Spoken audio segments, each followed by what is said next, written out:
Telespectadores da TVC Bauru, sejam bem-vindos a mais um TVC Esporte. Hoje, segunda-feira, dia 15 de outubro, dia do professor. Minha primeira saudação vai aos mestres com carinho. Você que é professor, uma categoria tão desvalorizada pela nossa sociedade, sinta-se abraçado no seu dia e homenageado, né? Que o professorado, como todo, o magistério, como todo, você que é professor, seja do que for, né? No ensino fundamental, no ensino universitário, no ensino médio, você que é professor de educação física, ou você que ensina qualquer coisa, nesse momento sinta-se homenageado pelo Dia do Professor. E hoje nós estamos recebendo aqui o professor Carlos Augusto Martins, que é diretor do Departamento de Árbitros da Copa Semel. O Carlão até pediu hoje para que ele pudesse estar aqui no programa, até para esclarecer alguns pontos que geraram muita polêmica nas últimas semanas aí, por conta daquele lance. Daqui a pouco a gente vai colocar o lance aqui e o Carlão vai explicar aquela situação e o que ocasionou depois do jogo entre Beija-Flor e Parquinho. Estou ao lado aqui do Lucas Rocha também. Lucas Rocha que já está batendo carinho, já está trabalhando mais que eu na TV aqui. Já o cachê está dobrado com o TVC Esporte e também o programa do nosso querido Josafá, o Bauru Mil Grau. Shift dobrado aqui, mas estamos para falar sobre o esporte bauruense de uma maneira geral agora. Temos muita coisa. Aliás, a gente vai continuar depois aqui no programa o assunto do basquete, que chegaram algumas mensagens no Bauru Mil Grau e a gente vai abordar também. Tem a fala do Demetrios, ele foi entrevistado pelo Rocha no final do jogo, nós vamos reproduzir, porque foi uma fala que chamou bastante atenção no último sábado, do técnico da equipe do Bauru Basquete, que amanhã vai jogar a Liga Sul-Americana lá na Colômbia. Carlão, obrigado pela visita, pela presença, e vamos falar muito também de arbitragem, não só das finais da Copa Semel, mas também um pouco de arbitragem, né? Falar um pouco. Obrigado a vocês pelo convite e obrigado pela oportunidade de estar esclarecendo alguns pontos que são cruciais para o nosso amador, para a sequência do nosso amador. Eu não penso hoje nas finais que faltam aí 3 jogos. Eu penso no ano que vem, no outro ano, o que nós vamos fazer com esse amador se continuar no nível de violência que se encontra. Isso aí que a gente tem que combater, temos que preservar a disciplina. É claro que todo mundo tem a sua paixão, né? A sua preferência, o torcedor, o dirigente, o jogador, mas tem que haver o respeito acima de tudo, e que é apenas um jogo, né? Que vai ter vencedor e derrotado, mas o importante é que depois tudo acabe bem e que a gente continue tendo esse grande lazer para a população aos domingos, aos finais de semana, que é o nosso futebol amador.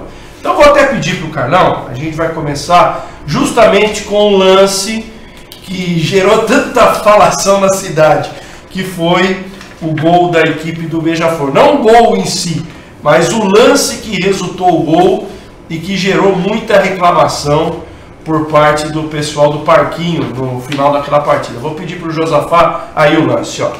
Vamos de novo o lance, ó, onde o Borebi vai dominar a bola, o árbitro para o jogo, até o pessoal do Beija-Flor, vamos voltar de novo o lance, ó. O Borebi fez o domínio, aí o árbitro parou. O pessoal do Beija-Flor entendeu até que seria o lateral. Isso. E aí o juizão não, né? É a cobrança de falta. E aí a falta resultou o gol.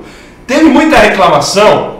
É claro que a gente fazendo o VT, até uma explicação antes do Carlão dar a explicação dele. A gente trabalha com uma câmera só, e a câmera do jogo, o seu Benê estava fazendo as imagens, ela estava fechada. Não dá para ter uma amplitude para dizer se o jogador estava voltando ou não de um eventual impedimento. Estou explicando isso porque surgiram várias teorias. Aí depois teve a teoria que um lance como esse é bola em 2 lances. Aí o cara chutou direto, a bola foi para o gol. Então nada melhor que você, Carlão, que tem aí as 17 regras, para explicar o que aconteceu nesse lance aí. Então vamos lá. Nesse lance eu estava próximo ali. Próximo é esse lance aí, uma outra visão. Eu posso dizer o seguinte, como disse para o pessoal do Parquinho. Se o árbitro errou, foi na colocação da falta. Foi entender que foi falta. Pela visão dele... a gente pode até voltar. Pela visão dele, ele vê mão. Pela visão dele, é um fato. Se a gente prestar atenção, ó, lá no cantinho do vídeo, ó, ele bate na mão. Ele vai, adianta um pouquinho, Josafa, isso. Olha lá, ele está sinalizando. Sinalizando falta. Na verdade, ele não deu impedimento. Na visão dele, foi falta. Em nenhum momento ele levanta o braço, porque falta. Mão na bola, é tiro livre direto. E isso está na regra 12. Tiro livre direto. Não é 2 lances, não é uma jogada de 2 lances. Não é um tiro livre direto. É tiro livre direto. Sendo tiro livre direto, a cobrança foi um lance só, gol. Não tem o que eles reclamarem. Entendeu? Eles poderiam questionar. Pô, não foi mão. Na visão dele, foi mão. Porque em matéria de fato o árbitro é soberano. Então, no fato em si, ele viu mão na bola. Então, falta, tiro livre direto, cobrou gol. Ponto, não tem o que reclamar. Perfeito. Eu acho que agora, Rocha, ficou bem claro. A gente até, algumas semanas atrás, a gente estava discutindo esse lance aqui. Talvez, porventura, ele estava marcando alguém voltando de um eventual impedimento. Nessa imagem, embora ela esteja fechada, né, a imagem que o seu Benê captou, ficou muito claro. O árbitro realmente sinaliza o que ele marca, que é exatamente o toque na mão. O gestual é claríssimo, né? Se pairava alguma dúvida na interpretação de alguém, certamente ele deixou muito claro o que ele tinha marcado, né? O toque de mão. Se errou ou não é uma outra discussão, mas a infração foi tiro livre direto, sim. E fazendo uma leitura do lance todo, né? Posicionamento do árbitro e como ele se posiciona pós-falta, ele se posiciona para acabar o jogo. 49 segundo tempo, não tem mais o que acontecer. Ele deu os 4 minutos de acréscimo. Então ele está se posicionando no meio do campo. A hora que ele olha, a bola está dentro do gol. Até uma coisa que eu iria discutir. O que a gente pode analisar aqui, houve o erro do árbitro? Houve. Como errar é humano. Né? Ele errou na visão dele, vamos deixar claro, na visão dele houve o toque com a mão, é o que ele sinalizou ali. O que a gente pode discutir aqui, ele falhou nesse sentido.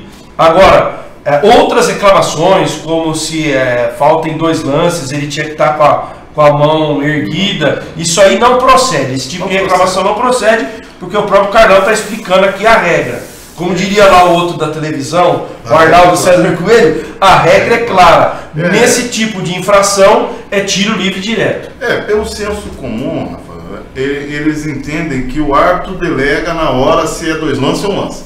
Não, a regra determina os lances que são originários para tiro livre direto e tiro livre indireto. Então a regra determina isso, não é o árbitro que faculta isso.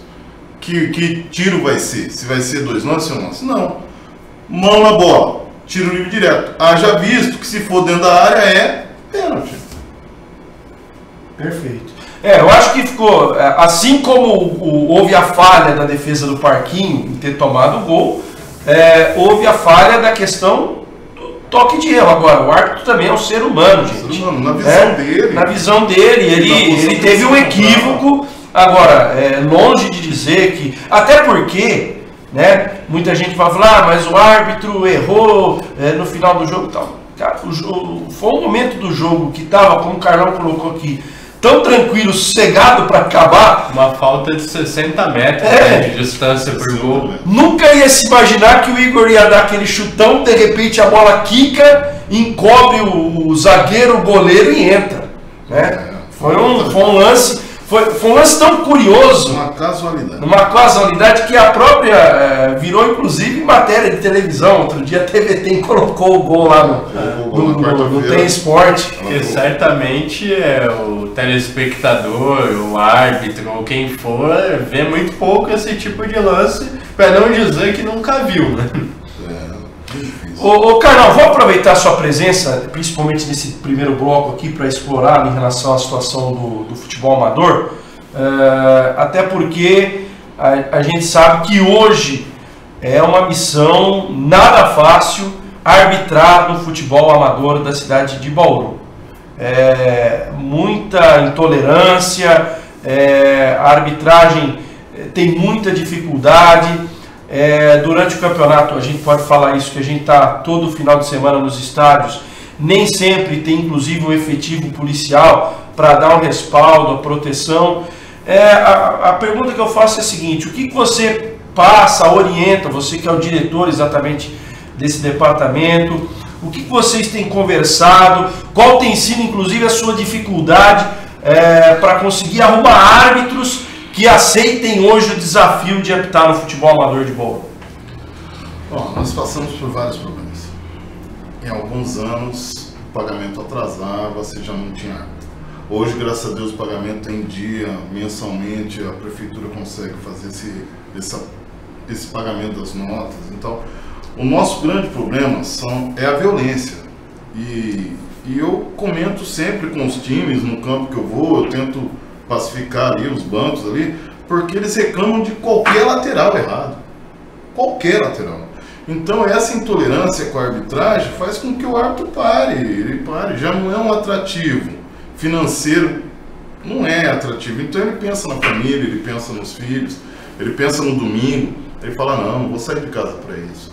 Os que vão são apaixonados mesmo, são pessoas abnegadas aí que dão a vida por esse esporte que não é mais amador, ele é não profissional. Ele exige muito mais. Então eu tenho medo do que possa acontecer com o nosso futebol amador ao longo de 2, 3, 4 anos aí. Agora, o que na sua visão, e isso aqui é um debate importante a gente fazer, na sua visão, o que pode melhorar? Vamos colocar assim, vamos aumentar a segurança. Polícia Militar não tem efetivo suficiente para dar respaldo em todos os distritais da cidade. Numa temporada normal, são 7, 8 estádios a serem utilizados, você não tem viatura suficiente. Número de pessoas no banco de reservas, isso sempre é muito questionado. Já houve uma redução nos últimos anos. O que você pensa, para que o árbitro tenha uma melhor sensação de segurança? Eu vou dar um exemplo que aconteceu ontem, e não foi nem no campeonato da CEMEL. Foi no campeonato da Liga Bauruense. A gente estava fazendo um jogo ontem no Horácio Cunha entre Independência e a equipe do Complexo Miridota. Chegou no começo do segundo tempo, simplesmente o árbitro Denilson Tosi Tuca, ele paralisou o jogo por 10 minutos.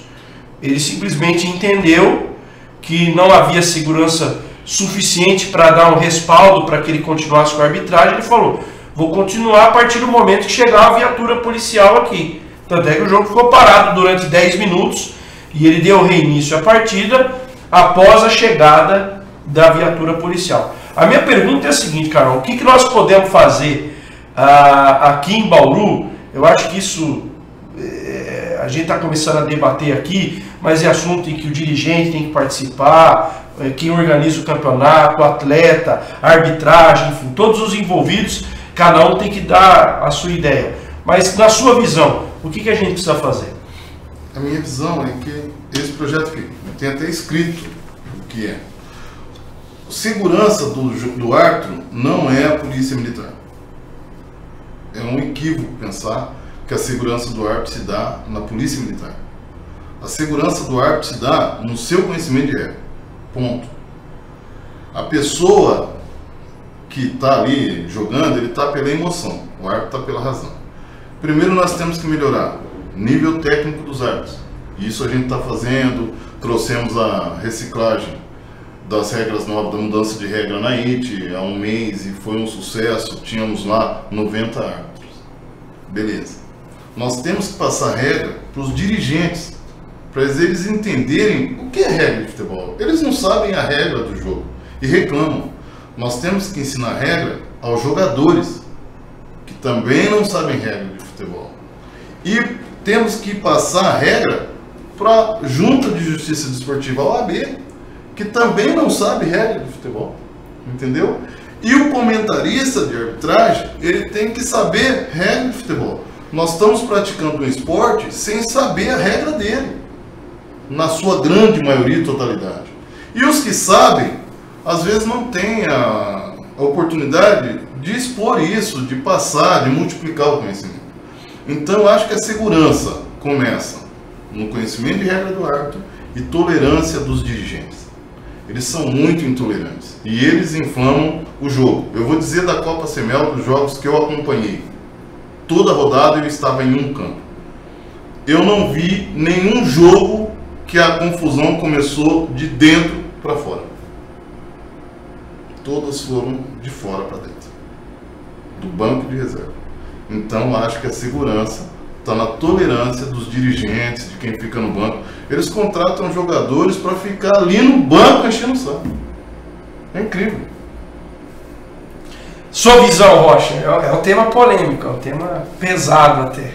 Com certeza, e eu vou de encontro com o que o Carlão diz, né? Muita gente acaba entrando nessa seara de proteção ao árbitro, de como melhorar essa segurança, mas muitas vezes nós saímos dos campos em jogos no futebol amador, onde nós temos uma excelente arbitragem e é muito difícil você ter qualquer tipo de contestação, mesmo dentro de ambientes hostis. Tivemos jogos em que a pressão era muito grande, de fora para dentro, de dentro do campo também, jogadores pressionando, mas a arbitragem foi convicta em suas marcações, não deu brecha para qualquer tipo de reclamações, e os jogadores dentro de campo e as comissões técnicas tiveram segurança no árbitro, né? Eu acho que a partir do momento em que essa segurança não é vista, né, aí você começa a dar brecha para outros tipos de situação. Aí muitas vezes a valentia em um momento errado de alguém acaba causando um ato impensado, mas muito disso acaba acontecendo justamente por conta do árbitro não deixar claro muitas vezes as suas marcações dentro de campo, né? Não estou dizendo aqui que os árbitros causam as suas próprias agressões. Tem muita gente que é agredida sem merecer, né? Não que alguém mereça ser agredido também, mas tem muita gente que é agredida gratuitamente. Mas muitos equívocos também acabam gerando esse tipo de conflito, né? É importante que o Carlão esteja aqui com a gente falando sobre isso também, colocando uma visão do árbitro sobre essa situação, né? Muitas vezes a gente tem essa interpretação e às vezes um cuidado maior do que o normal de entender o que acontece no trabalho do outro, né? Mas a gente também precisa ter uma contrapartida do outro lado, né? O que esse trabalhador tem a nos dizer. Então, eu acho que fica clara essa mensagem para todos nós. E até em cima disso, Carlão, eu vou fazer uma pergunta. Você disse no começo aí da sua fala que hoje o futebol, na verdade, não é mais amador, ele não é profissional, mas os jogadores recebem, há um investimento, há um investimento maciço, todo mundo está investindo pesado no futebol amador. A minha pergunta é a seguinte: o que pode se fazer para se investir na pessoa do árbitro? Investimento em preparo, em treinamento, o que seria necessário para se ter essa estrutura melhor? Porque isso hoje a gente observa, e não é só o futebol amador. O futebol profissional tem milhões e milhões envolvidos. Vide aí a Copa do Brasil, aí o campeão vai ganhar não sei quantos milhões, 50 milhões por uma conquista. E até hoje a profissão do árbitro não é regulamentada profissionalmente. Quer dizer, hoje você tem um altíssimo investimento no futebol, seja ele amador ou profissional, e até hoje a figura do árbitro, ela não teve o seu devido investimento. Então eu faço mais uma vez uma pergunta. Aqui em Bauru especificamente, o que poderia ser feito em termos, no dia de profissionalização, mas de uma melhor preparação, e até em cima disso, o que é que você pensa a respeito da profissionalização da arbitragem? Então, só uma correção. De 2011 já existe a regulamentação do árbitro já. A Safesp luta por isso, o Arthur conseguiu a lei, né? Mas ainda não foi oficial. Já foi oficialmente regulamentado. Já é oficial, haja visto que nós temos que fazer a reciclagem de 2 em 2 anos e a formação de árbitros para que eles possam atuar nos campeonatos. Agora, Carlão, tem uma certificação Safesp e as prefeituras exigem isso. Então, mas só fazendo um adendo, a maioria dos árbitros que eu conheço ainda não se dedicam exclusivamente à arbitragem. Não, é assim que existe uma dicotomia nisso. Porque assim, existe a lei, mas o árbitro não pode viver só disso. Isso é imposição da própria federação, da própria CBF, ele tem que ter uma profissão. Ele é uma profissão paralela a isso. Só que é uma profissão que tem que ser flexível também. Porque ele escalado quarto e domingo, como é que ele vai trabalhar em certo serviço? Então existe essa dicotomia, mas assim... Mas você me desculpa, aqui a gente está fazendo debate. Ele não pode se dedicar a isso. É complicado isso, porque de repente, o que eu estou querendo dizer, o nível de exigência que é feito hoje para um árbitro, o ideal é que ele pudesse se dedicar exclusivamente à arbitragem. Como um atleta, como jogador. Você não vê um jogador de futebol, né, trabalhando de agente de viagem. Ele é jogador de futebol. No nível inferior até ver. Ele é um profissional com muito amadorismo, né? Vamos assim colocar. Mesmo no mundo profissional, mesmo na esfera profissional. Na CBF e na Federação Paulista. Mas vamos dizer assim, eu vendo uma entrevista do presidente da Federação Carioca, ele diz assim, da comissão de árbitro da Federação Carioca, ele diz assim, o árbitro hoje é bem remunerado. Ele fala, não pode ser bem remunerado, porque haja visto ele comanda um Neymar que recebe milhões e aí coloca lá quanto ele ganha por jogo e vê o que o árbitro ganha para mandar nele, assim dizer. Eu vou mais além, não precisamos nem colocar o Neymar, que é estratosférico. A gente vem aqui pro futebol brasileiro. Quanto ganha um Dudu no Palmeiras, quanto ganha um Lucas Lima, um Gabigol, né? Quanto ganha um Cássio no Corinthians e quanto ganha o árbitro. Não ganha. Né? E é isso que eu estou querendo colocar em discussão aqui. O atleta, ele tem dedicação integral ao time de futebol, quer dizer, ele treina de terça a domingo, tem o jogo às vezes 2 vezes por semana ou uma, quer dizer, ele tem dedicação integral e o árbitro não pode. Quer dizer, só que hoje o nível de exigência, o árbitro tem que correr, o árbitro tem 30 câmeras contra ele, né? Se ele cometer um erro, um equívoco num jogo de futebol profissional. Quer dizer, na minha visão, é cruel o que fazem com o árbitro. Ele não tem a mesma preparação do que um jogador profissional, só que o nível de exigência que é dado para ele é igual ou maior. Maior, bem maior. Porque ele tem que saber, e o jogador muitas vezes nem sabe regra, mas ele tem que saber. Ele está lá para isso. Mas então, nós ainda estamos engatinhando nessa esfera de profissionalismo. Estamos engatinhando, mas já é um caminho. Mas eu, trazendo para o nosso mundo amador, quando eu comecei a apitar em 91, que eu fiz federação em 91, existia um bando de árbitros que pararam, que eles tinham alguns problemas com a regra do jogo. Aí veio um pessoal que estudou, eu, Márcio, Paulo Venturini e tal, e a gente foi mudando essa concepção. Mas o árbitro, hoje ele tem que estudar, ele tem que treinar e ele tem que correr muito hoje para ele poder administrar um jogo de uma maneira mais segura, né? Tá perto, o jogador levantar a cabeça, viu que ele tá perto.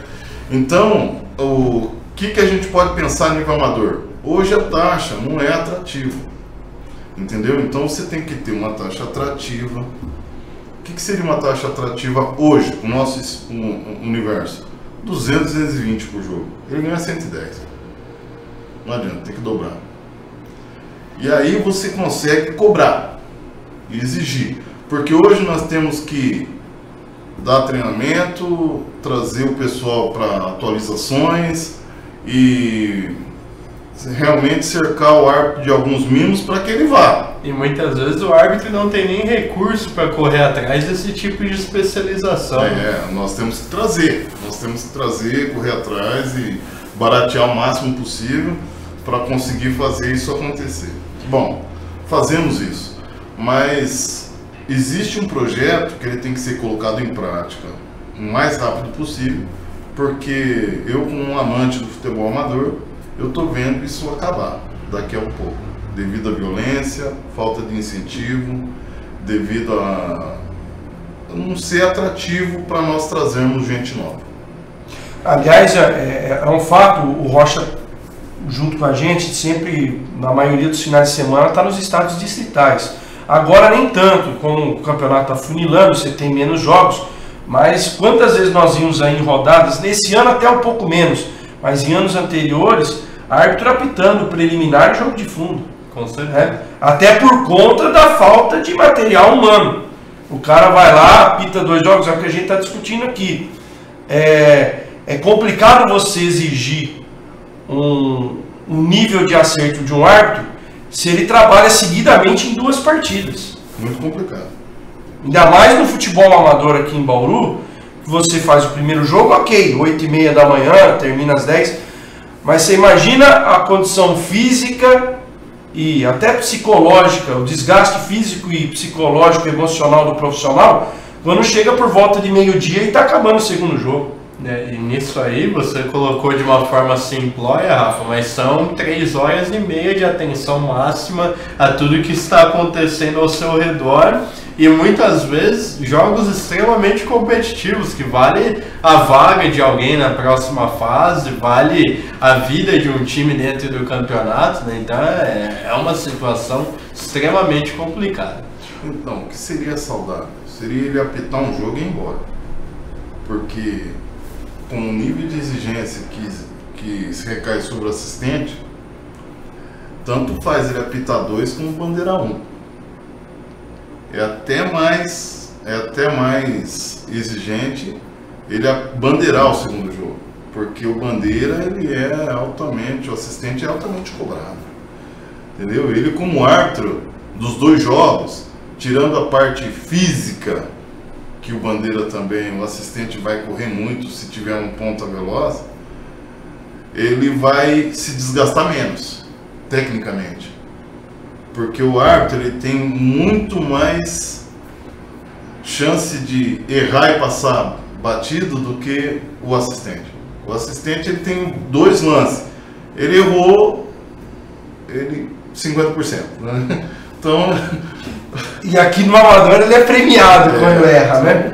Vem as coisas do alambrado. De um lado veio o banco de reserva, de um lado veio a pressão dos bancos de reserva e do outro veio a pressão do torcedor. Né? A posição do assistente não é muito favorável. O ideal seria manter os assistentes e o árbitro apitar o jogo, né? Esse seria o trabalho ideal. 2 árbitros, 2 assistentes, cada um faz um jogo, toda rodada. Mas aí existem vários fatores. Bom, a gente vai fazer um rápido giro, chegando inclusive algumas perguntas aqui no meu celular para a gente fazer para o Carlão. A gente vai fazer um rápido intervalo aqui. Ainda hoje vamos falar também das outras modalidades, não só do nosso futebol amador, mas vamos falar também um pouquinho de Noroeste, que teve sua reapresentação adiada para a semana que vem. Falar do basquete que estreia amanhã na Liga Sul-Americana. Tem a fala do Demétrios na estreia contra a equipe do Pinheiros. Falar também um pouquinho do vôlei, que vai muito bem no Campeonato Paulista. Continue ligado conosco, voltamos já.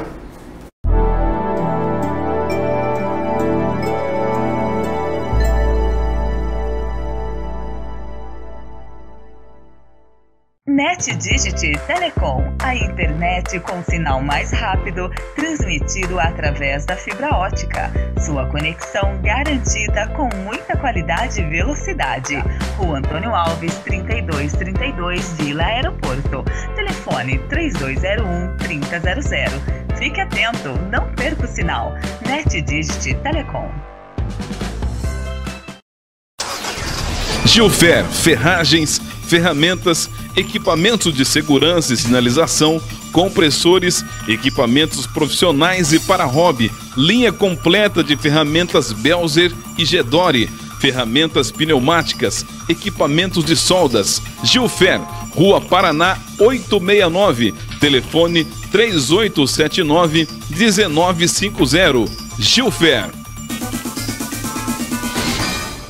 Artifil, Há mais de 20 anos no mercado, trabalhando com excelência em confecções de uniformes profissionais, camisetas personalizadas e camisas sociais. Trabalhamos com equipamento próprio de última geração e com profissionais altamente qualificados. Qualidade, pontualidade, respeito e satisfação garantida é o que oferecemos. Artefil, qualidade é a nossa prioridade. Acesse o nosso site artefil.com.br.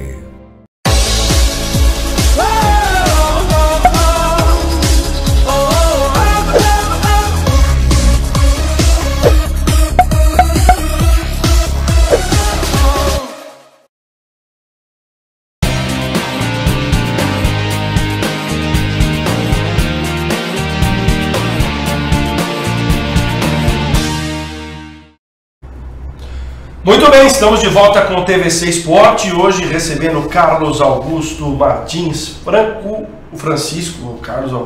Francisco, diretor do Departamento de Árbitros da CEMEL, da Copa CEMEL, e também das outras competições organizadas, Copa Golden Master, Copa Big Boys, e também comigo hoje aqui o Lucas Rocha.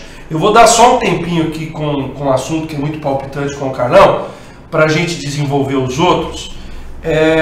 Eu vou colocar rapidinho a entrevista que o Demetrios fez no último sábado por conta da derrota do Bauru Basquete contra a equipe do Pinheiros. Me chamou muita atenção a fala do Demetrios. Eu não vou dizer que é uma fala desanimadora para um começo de campeonato, mas... É uma fala desanimada, não desanimadora.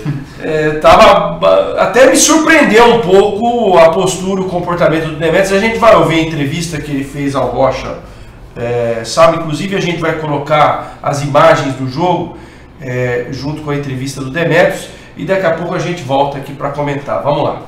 Hoje de muitos altos e baixos, né? E tudo isso muito proporcionado por conta da parte defensiva que não conseguiu ser tão efetiva hoje, né? Mais uma vez a gente não conseguiu defender bem. E é decepcionante porque a gente fez uma baita semana de treino e isso que decepciona muito, né? A gente fazer uma semana intensa, uma semana de treinos e não conseguir executar o que a gente treinou no jogo. Então sinceramente, isso é bem decepcionante para mim. E lógico, agora a gente tem que buscar circunstâncias e alternativas para a gente poder virar isso. Isso que eu falo. Não tenho muito o que falar porque eu estou muito decepcionado com o resultado. E quando você cria uma expectativa e tem essa decepção, ela é pior ainda, né? Então foi isso. Criei essa expectativa, tinha muita convicção do que a gente ia jogar e como a gente ia jogar hoje. Como a gente não conseguiu jogar e perder um jogo desse, para mim é muito decepcionante. E agora a primeira fase na Colômbia, né, a partir de terça-feira, sem muito tempo de treinar, mas muito tempo juntos, né, muito tempo junto para conversar e tentar encontrar uma saída, né. Nos últimos 7 jogos a equipe perdeu 6, mas mostrou em um determinado momento da temporada que tem potencial, né, e o caminho para voltar a isso vai ser com vitórias, né. A gente, na verdade, a gente já mostrou potencial, não só nas vitórias como na derrota também a gente já mostrou esse potencial. Só que a nossa constância não tá boa, né? Nossa constância não tá boa. Tem momentos que a gente joga muito bem, tem momentos que a gente joga um péssimo basquete. Então isso que é esse ponto que nós precisamos encontrar agora, de manter uma constância, né? Isso que eu falo, não tenho muito o que falar, porque pra mim eu tinha certeza que a gente ia fazer um grande jogo. Eu achei que a gente ia, pela maneira que nós treinamos, e tentar reencontrar essa maneira de vencer novamente.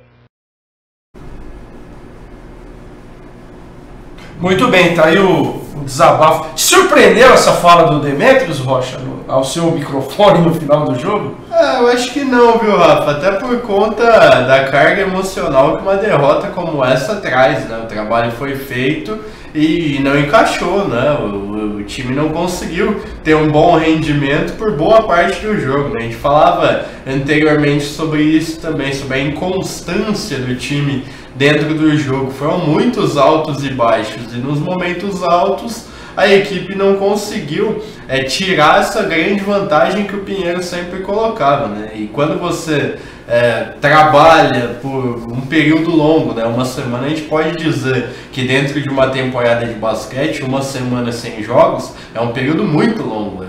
Vai ser muito difícil ter esse período de treinamentos novamente. Quando você tem esse período de treinamentos e não acontece uma evolução do tamanho que você imaginava, é frustrante, né? Ainda mais ali na cara do gol. Ele não teve a oportunidade igual técnicos de futebol têm, né? De ir pro vestiário, tomar um banho, esfriar a cabeça, depois subir e falar de uma forma mais ponderada. Ele falou ali no calor, né? Na saída do jogo ali, 1 minuto e meio, 2 minutos depois de ter acabado o jogo.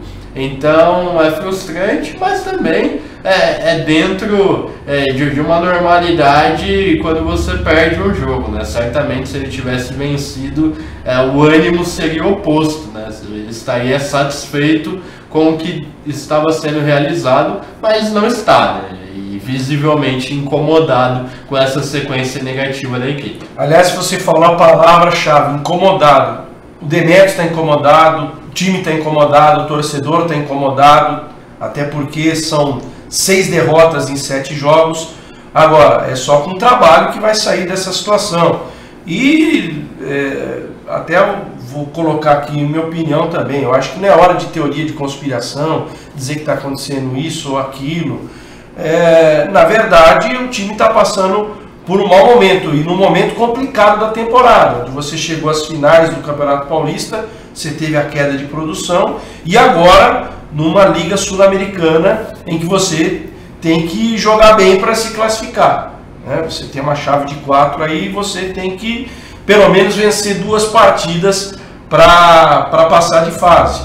Agora, o que é fundamental, não sei se você concorda comigo, Washington, é o Demetrios conseguir retomar aquela filosofia vitoriosa do Demetrios, o que levou inclusive o Bauru Basquete ao título brasileiro no ano passado, que é a defesa, né? Nosso time até tem um bom aproveitamento ofensivo, a gente estava comentando isso na viagem.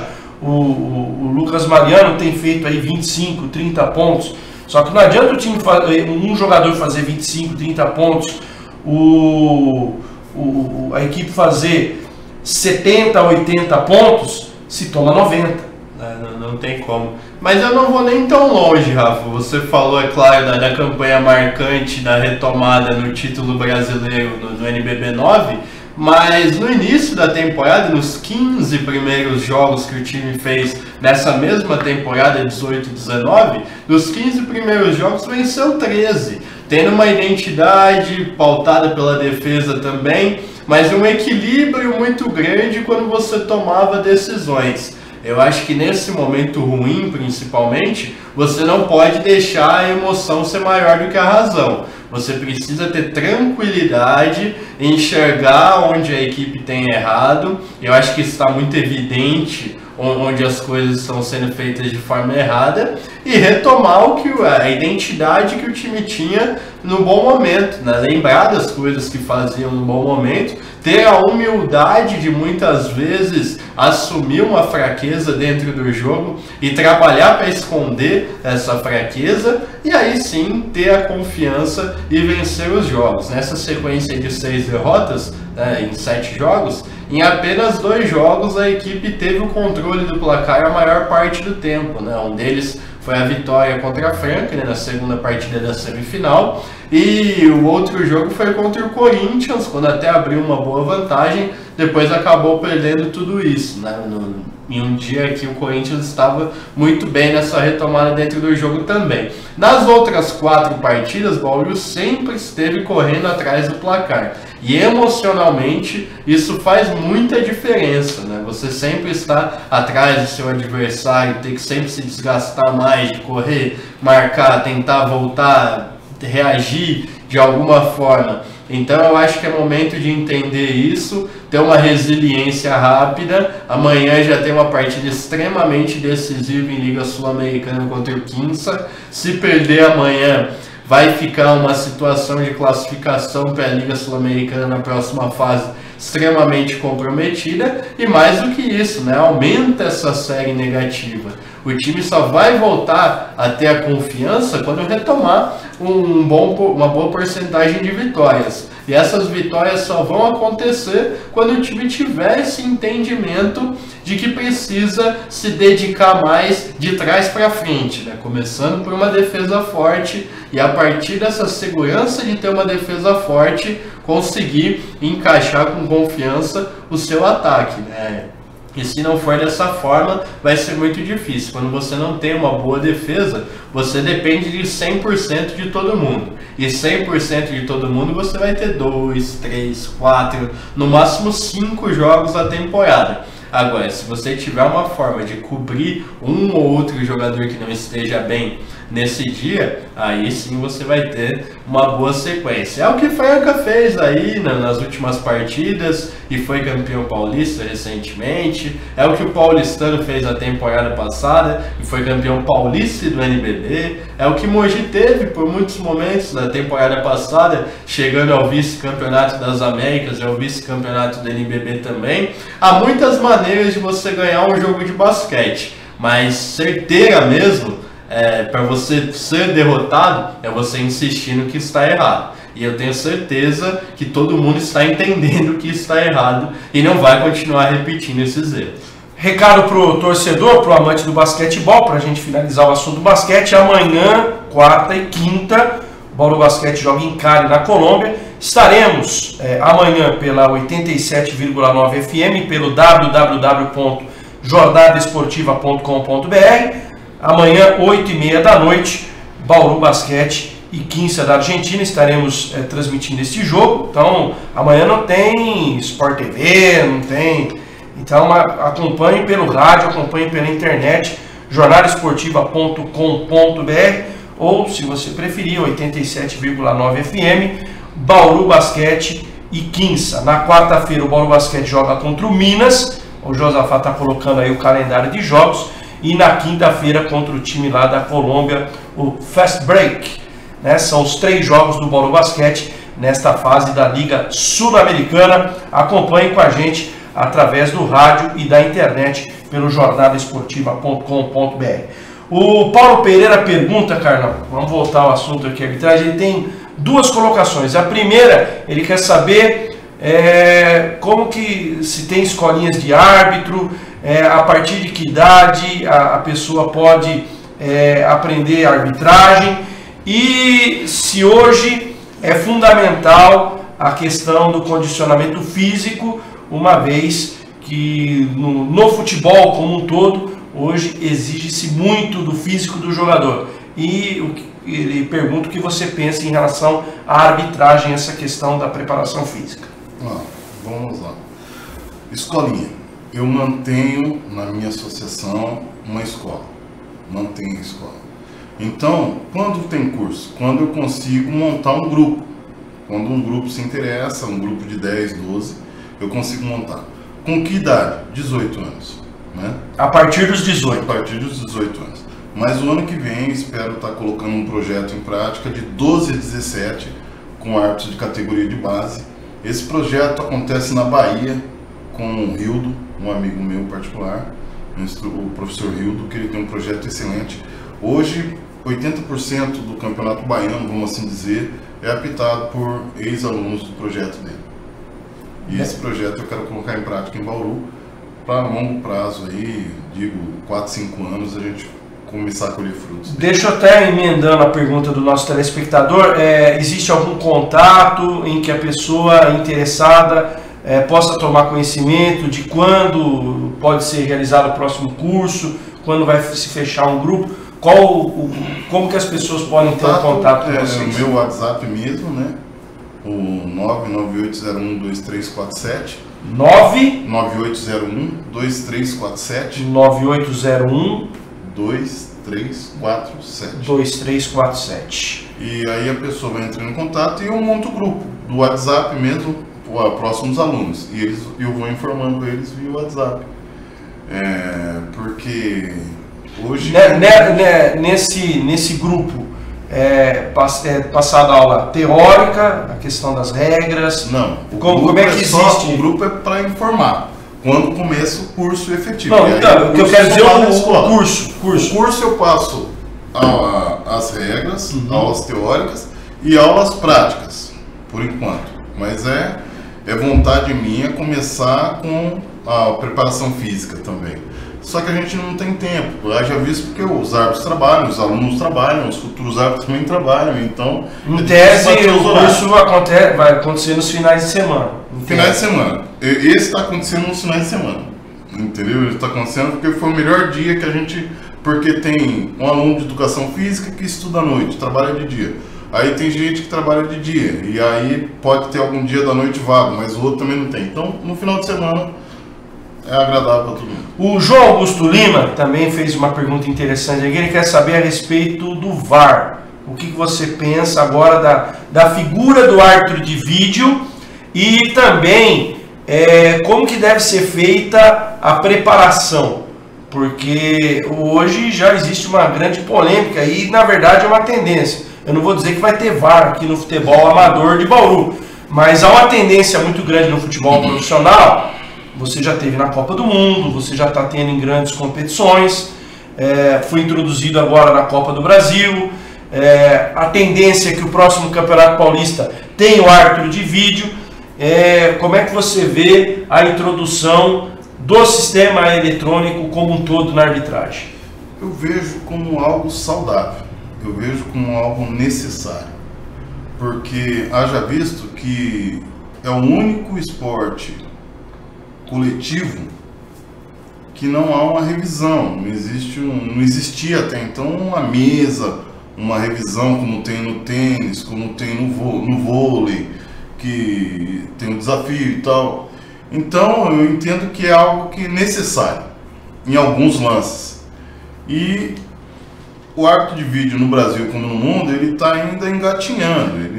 Essa pergunta que eu ia fazer na sequência. A arbitragem como um todo, ela está preparada para trabalhar com essa tecnologia a favor? Eu acredito que não, porque existe ainda algo que o árbitro ele é como que eu poderia orgulhoso, vaidade.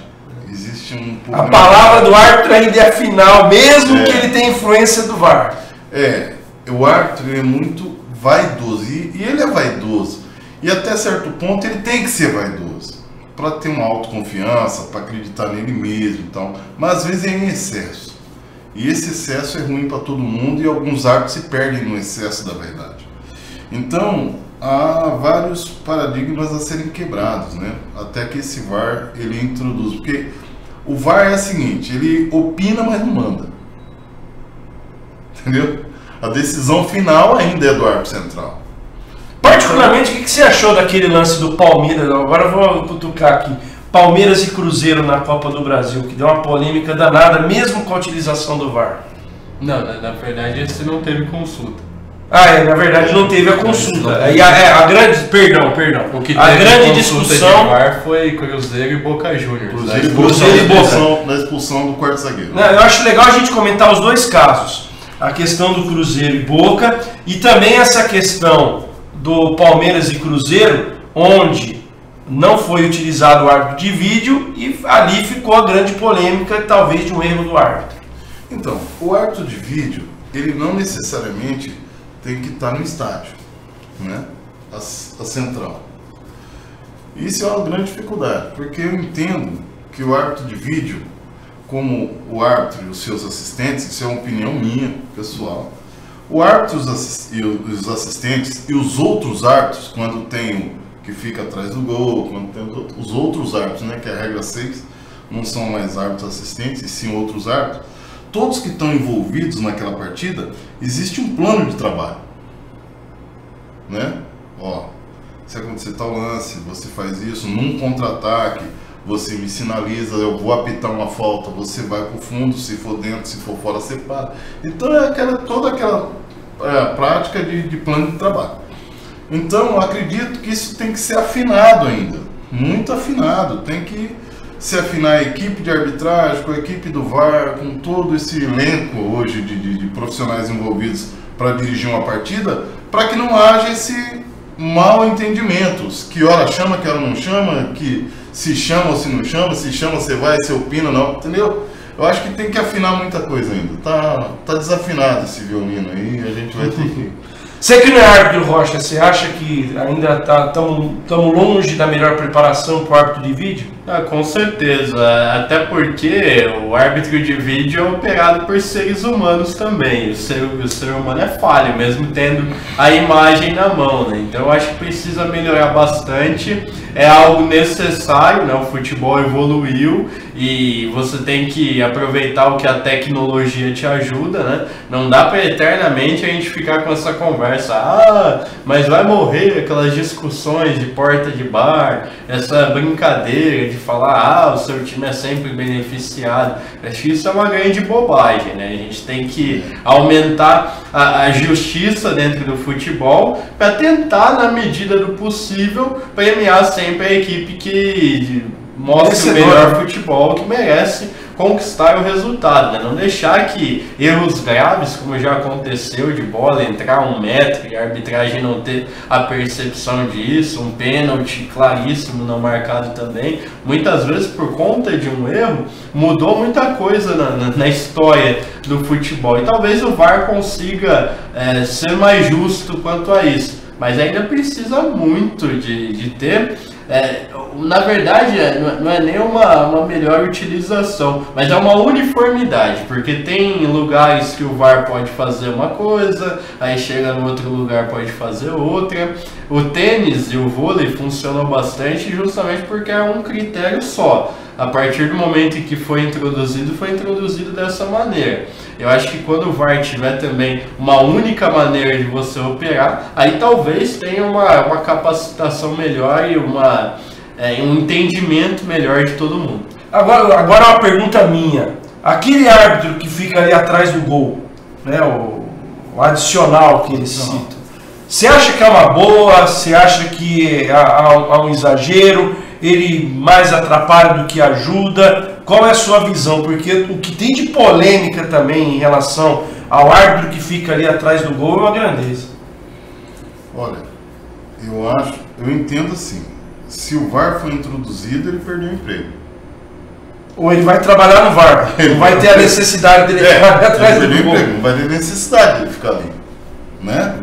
Eu já vi se entrar a tecnologia do gol, né? A bola com o sensor.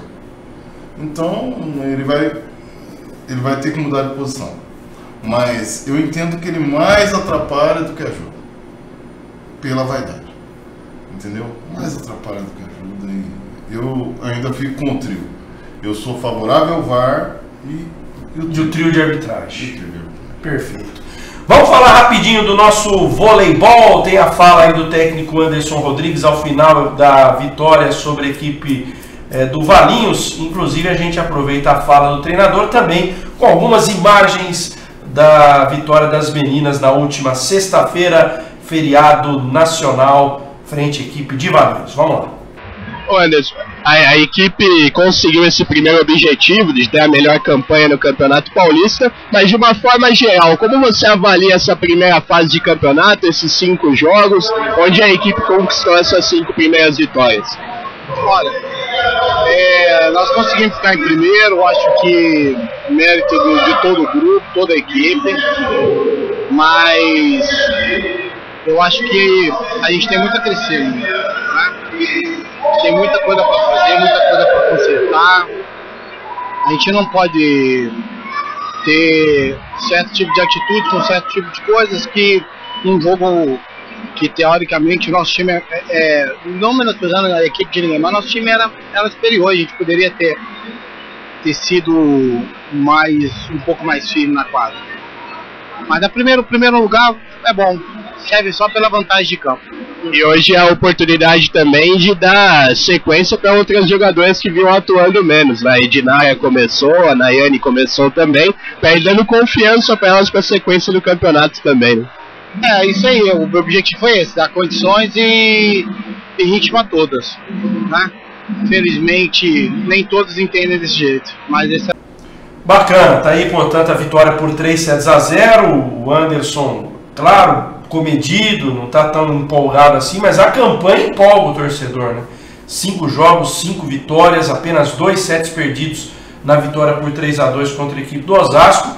E agora vem aí as semifinais. Eu só lamento, toda semana eu falo isso, o regulamento esdrúxulo da Federação de Vôlei, que você só joga 5 partidas na fase de classificação, vai para uma semifinal, aí você joga 2 vezes numa semana, fica 15 dias sem jogar. É algo que precisa ser revisto urgentemente pela federação para as próximas temporadas. Mas o fato é que essa semana o time faz 2 amistosos contra o Praia Clube lá em Uberlândia, e na semana que vem aí nós vamos ter as semifinais contra a equipe do Pinheiros. E o Noroeste ia se representar hoje, ficou para segunda-feira que vem, né? Isso, sem uma justificativa plausível, ninguém falou nada, mas adiaram em uma semana a apresentação do dia 15, que seria hoje, né, para o dia 22, na próxima segunda-feira. O time se apresenta para a disputa da Série A3 do Campeonato Paulista. Pela 4ª temporada consecutiva, o Noroeste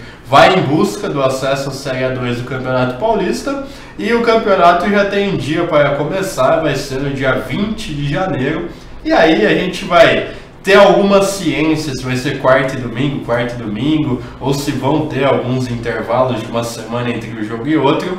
Fato é, ano que vem o Campeonato Paulista da A3 deixa de ter 20 clubes para ter 16, como é também a Série A1 e a Série A2 do Campeonato Paulista. Deve ter um pouquinho mais de espaçamento, embora, mais uma vez, o calendário vai ser apertado, porque, a exemplo desse ano que teve Copa do Mundo, vai ter Copa América, e a Copa América vai ser no Brasil, e o Campeonato Brasileiro será interrompido durante a Copa América. Então os estaduais vão acabar, a exemplo desse ano, vão acabar um pouquinho mais cedo. Nossa agenda de transmissões aqui na TVC, durante essa semana você vai estar acompanhando aí, nos horários alternativos, o VT de Complexo Menidota Independência. Aliás, ontem a Liga Bauruense definiu os seus 4 semifinalistas, que na verdade vão jogar um quadrangular semifinal. É importante dizer isso. Classificaram-se Independência, Nacional, Vitória e também a equipe do Ouro Verde. São os 4 classificados e agora vão jogar entre si durante 3 rodadas. É um quadrangular semifinal, é diferente da Semel, que é mata-mata. Nesse quadrangular semifinal, as 2 melhores campanhas depois decidem o campeonato em 2 partidas. E no final de semana a gente vai estar gravando aí no domingo os 2 jogos semifinais da Copa Semel, e a partir do domingo, 6h15 da tarde, começa a exibir os jogos de volta das semifinais entre o Redentor e o Comercial, agora mando do Comercial contra o Redentor, e também o jogo do Parquinho contra o Beija-Flor. Vantagem, por enquanto, para o Beija-Flor e Redentor, que jogam pelo empate. Carlão, a arbitragem é sempre um assunto gostoso, bacana. Vamos combinar de você voltar mais vezes aqui. E é sempre legal, foi um prazer recebê-lo aqui. Obrigado pela oportunidade. E assim, o espaço a gente tem que aproveitar para poder falar mais de arbitragem. Eu gostaria de ter um espaço para poder, assim, gradativamente, ir passando as regras do jogo. Haja visto que houve as mudanças, a última circular do dia 12 de julho, e a gente tem que sempre ressaltar porque sempre no meio do ano, porque é o calendário europeu e não o nosso.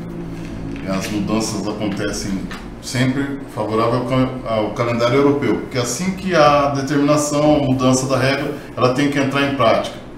E aí nos campeonatos que vão começar. E o brasileiro ele tem que sempre antecipar algumas mudanças para começar o Brasileirão com a mesma regra e tocar o campeonato inteiro com uma regra só. Bacana. Bom recebê-lo aqui. Obrigado pela oportunidade. Rocha, você já é da casa. Depois você cobra o cachê lá do Carlão. Grande abraço a todos, e agora sim, telespectador da TVC, você vai se ver livre desta cara linda no seu televisor. Que beleza, hein? Obrigado pelo carinho, pela companhia, pela audiência. Voltamos na segunda-feira que vem e acompanhe aí durante a semana as reprises do nosso futebol amador. Essa semana a Liga Bauruense e na semana que vem os jogos da Copa Semel. Uma ótima semana e até segunda-feira que vem, se Deus quiser.